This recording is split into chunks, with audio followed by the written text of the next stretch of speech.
From the Detroit Free Press, I'm Robin Shan with today's Voice Briefing. It's Friday, December 19th, 2025.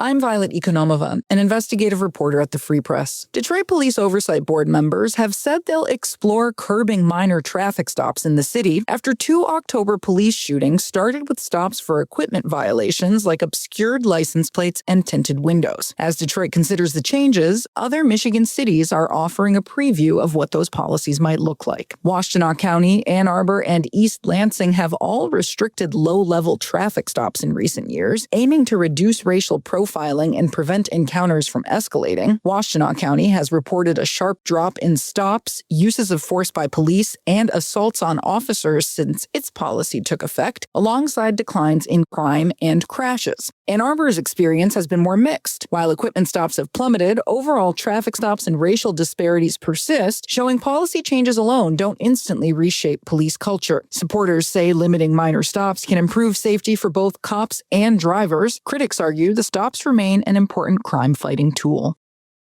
I'm Dante Bedingfield for the Detroit Free Press. Detroit Opera announced Wednesday that the historic organization and its current artistic director, Yuval Sharon, had mutually agreed to end his contract at the close of the 2025-26 season, ending a 6-year collaboration of highs and lows that broadened the company's reach and pushed the boundaries of American opera. Hey there, everybody. This is Omari Sankofa II, Pistons beat writer for the Detroit Free Press. On this week's episode of our podcast, The Pistons Post, Bryce Simon and I did a deep dive on Jaden Ivey's first 11 games and discussed their win over the Boston Celtics. Here's a quick snippet of our conversation.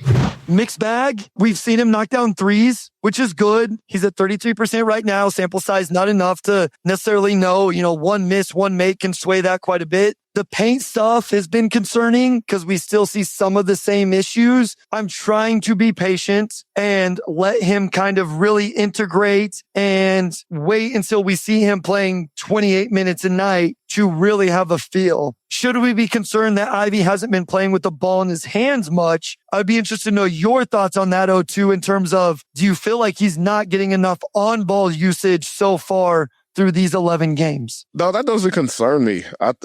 My impression of J.I.'s game is that he is at his best when he's just playing, right? And not, figuring out pass, shoot, drive, that aspect of it.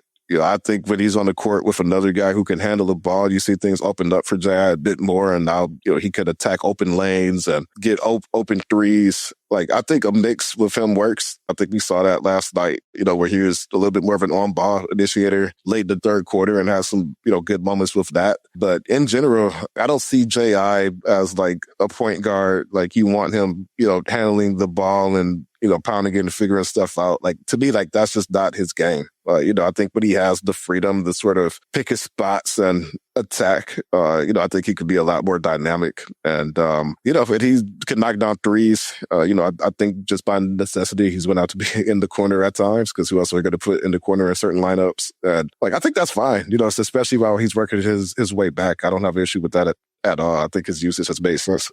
You can hear that full conversation in this week's episode of The Pistons Post, which is available wherever you listen to podcasts. And as always, you can find our latest coverage on freep.com/sports.